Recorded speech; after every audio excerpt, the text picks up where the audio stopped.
चलो रेडी। देखो एक फ्रेम जमाना है ना, देखो चल जाना आपसे, आप दोनों सेंटर में आओ, हीरो हीरोइन और बाकी रेडी 1 2 3 4 चलो चलो चलो ना रे, तुम लोग आगे बढ़ो ना रे, आप थोड़ा पीछे रहना तब मिलो। हमारा अमित बर्मन सर आज के डायरेक्टर कोरियोग्राफर, जय जवाहर संगवारी हो। आज बढ़िया बहुत अच्छा गाना शूटिंग करा था आज। और संगवारी हो आज हमारे बड़ सुघर गीत के शूटिंग चला थे, आप देख सकते हो पूरा टीम ला। अब आज के लीड रोल में एक भाई है जो कि अभी सस्पेंस है, थोड़ी दिन बाद आप मन दिखाबो, बता देता हूँ आप मन ला, देवपाल जी। और संगे संगे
हमारे देवपाल सर है, महफल कर रहे हैं।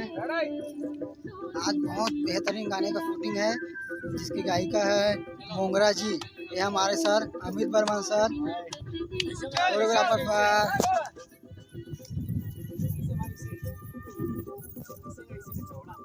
है ना। रिहर्सल करते हुए सभी आर्टिस्ट। एक बात सर बताते हुए अमित सर।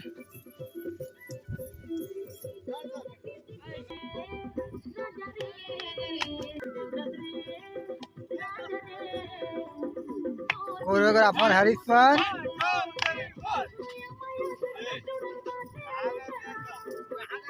कोरियोग्राफर हरीश सर के साथ आज डांस करते हुए